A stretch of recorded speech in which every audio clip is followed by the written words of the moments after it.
Bismillahirrahmanirrahim. Assalamu alaikum, dear students.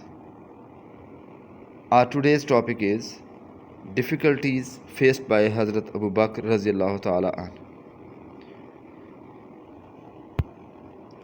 Dear students, Hazrat Abu Bakr Raziyallahu an was confronted with many problems when he assumed the office of the caliphate.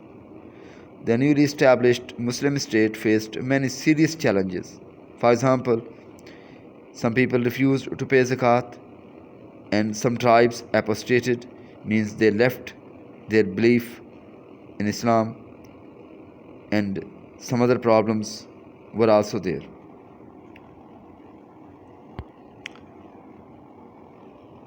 Dear students, after assuming the Khilafat, the first issue that Hazrat Abu Bakr Razil An had to decide was whether or not the expedition to Syria should be sent.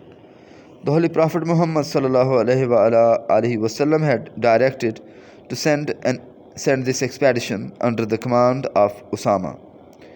The circumstances had changed following the death of the Holy Prophet Muhammad sallallahu alaihi wasallam. At that critical stage in history, most of the tribes had apostatized from Islam. That is, they had abandoned their belief in Islam. Medina was surrounded by hostile tribes. It was suggested to Hazrat Abu Bakr Razil An that it was not advisable to send that army outside the country. But Hazrat Abu Bakr Razil An said that according to the wish of the Holy Prophet Muhammad sallallahu alaihi wasallam, the army must be sent to Syria. He said, "Who am I to withhold the army that the Holy Prophet Muhammad sallallahu alaihi wasallam had ordered to proceed?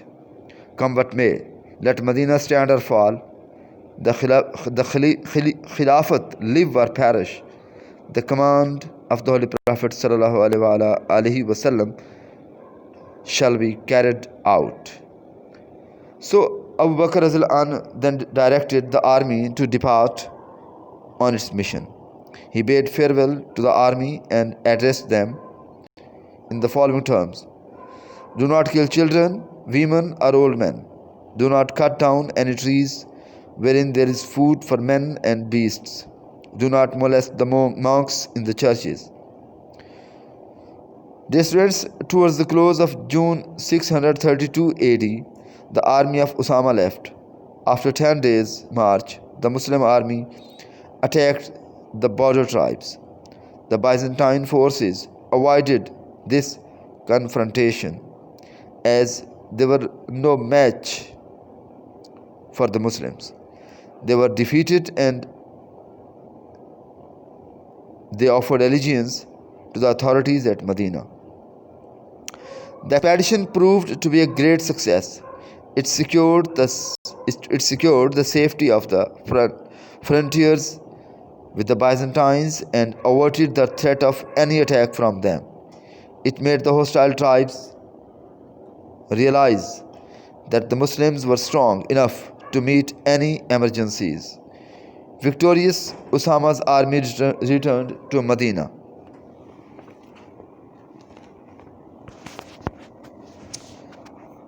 The next problem faced by Sayyidina Abu Bakr Razil An was the apostasy movement. It was a critical situation when, after the demise of the Holy Prophet Muhammad sallallahu alaihi wasallam, some of the people rose in revolt against the authorities at Medina and renounced Islam. Hazrat Abu Bakr Razil An faced the situation very calmly. Without any delay, he launched an expedition against this movement. After collecting the troops at Medina, he divided them into 11 battalions. He chose 11 experienced commanders and assigned each a different campaign to crush these revolts. He sent each battalion to different parts of Arabia. He instructed each commander to invite each tribe to Islam first. If any refused to comply, they were to be attacked. Some of the tribes accepted Islam, but others were stubborn and were dealt with harshly. All the campaigns were successful and Hazrat Abu Bakr Radhiyallahu anhu was able to re-establish peace throughout the country.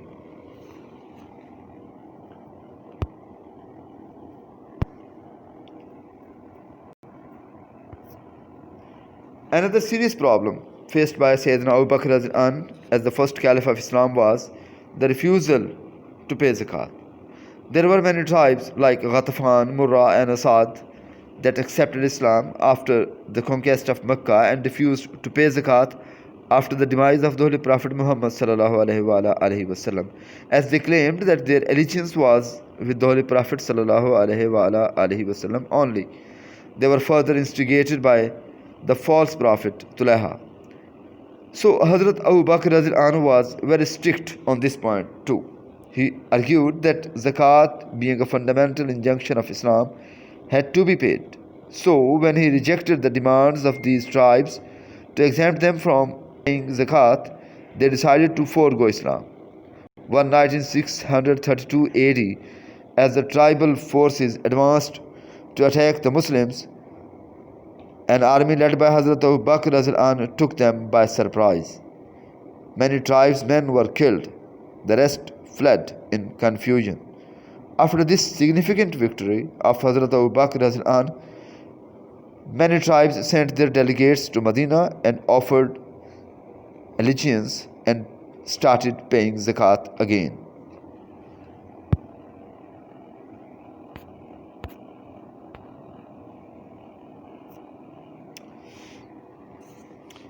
The most dangerous problem faced by Sayyidina Abu Bakr Radhiyallahu anhu was caused by the false prophets.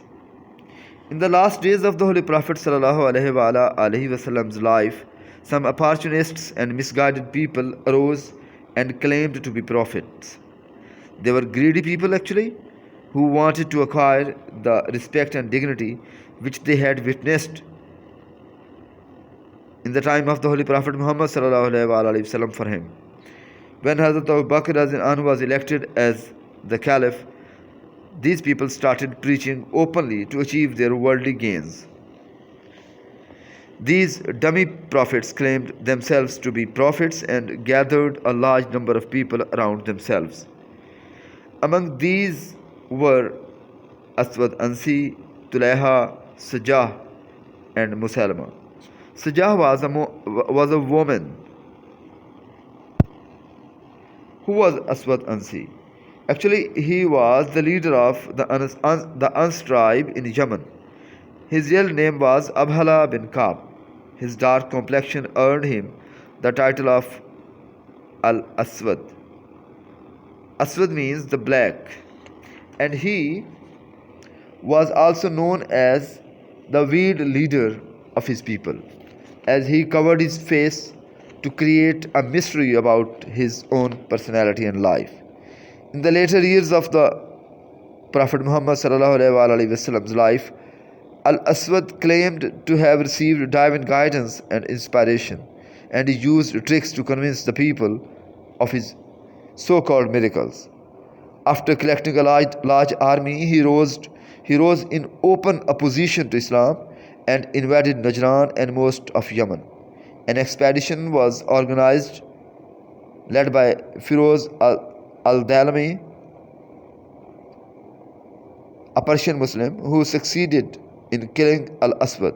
However, learning of Al-Aswad's demise, his followers regrouped and revolted under a man called Qais ibn Abd Yahus. They were defeated by Firoz again and subsequently surrendered along with their leaders. Tulaiha was a wealthy leader of Bani Asad and Ghatafan tribes in North Arabia. He was a renowned warrior who initially opposed the Muslims. He converted to Islam in 630 AD, but shortly afterwards he rebelled and proclaimed himself as a prophet. Many tribes accepted him as their leader and combined to raise a strong force against Islam. Khalid bin Walid radiallahu anhu was sent to crush them at the Battle of Bazooka in 632 AD. Tulayha was defeated.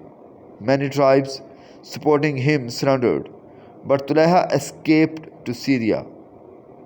Later, when Syria was conquered by Muslims, he again converted to Islam and subsequently fought alongside the Muslims in the battles of Jalula, Qadisiyah, and Nehawand. Sajjah bint Haris was an Arab Christian from the tribe of Taghlib, and after the death of Hazrat Muhammad sallallahu alaihi wasallam, when many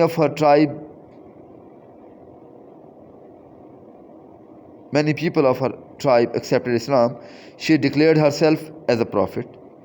She collected a force of 400 to march on Medina, but learning of Tulayha's defeat by Khalid bin Walid radiallahu anhu, Sajjah dropped her plans. She then sought the help of Musalma, another false prophet, and reached an agreement with him to face Khalid bin Walid together. Subsequently, Sajjah married Musalma and accepted him as a prophet. After a stay of 3 days, Sajjah returned to her people in Iraq, with which ended her adventure of prophethood. She lived in quite silence for the rest of her life. When Muslims conquered Iraq, she became a Muslim again. She became a Muslim along with other members of her tribe.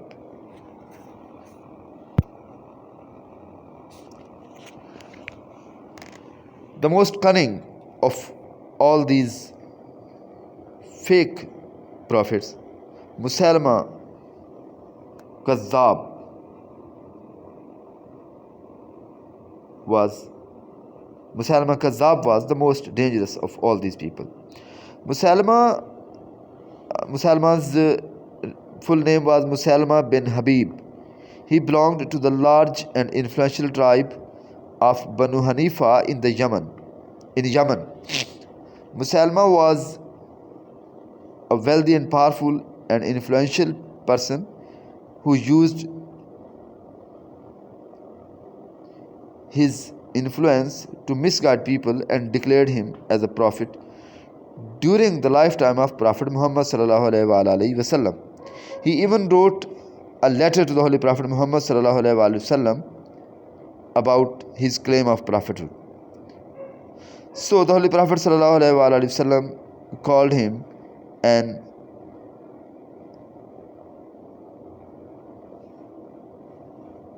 he called him a liar, the worst liar, Kazzab. Musalma also abolished the injunctions of the Holy Quran, making the forbidden permissible and the obligatory dispensable, and succeeded in gaining a large number of people around him. After the death of the Holy Prophet Muhammad sallallahu alaihi wasallam, Musalma challenged Hazrat Abu Bakr radiallahu anhu's caliphate. In December 632 AD, there was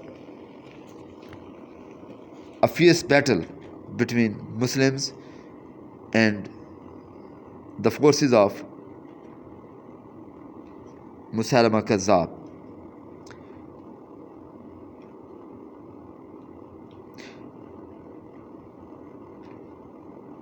He was in command of an army of 40,000 Bedouin tribes, some of whom did not believe in his claims but had joined the force only to support their tribe. Hazrat Abu Bakr radiallahu anhu had first sent Ikrama. Hazrat Abu Bakr radiallahu anhu first sent Ikrama and Shurabil, and then sent a large force under the command of Khalid bin Walid radiallahu anhu to Yemen. The Muslims, numbering 13,000, fought a long, drawn out battle with many casualties as Muslimas' forces put up a strong resistance. Eventually, Musalma was killed by Wahshi al-Harb, who killed Hazrat Hamza in the Battle of Uhud before his conversion to Islam. Musalma's army scattered and many were killed as they fled. Many prominent Muslims and Huffaz who had memorized the Holy Quran also lost their lives in this battle. So it was so fierce battle, and it came to be known as the Battle of the Garden of Death because of the because of a large number of people were killed from both sides in this battle. So dear students, this was our today's lecture, and I hope you would benefit from it. And once again, I would like to remind you to press the like button and subscribe this channel if you have not done so. Assalamu alaikum wa rahmatullahi wa barakatuh.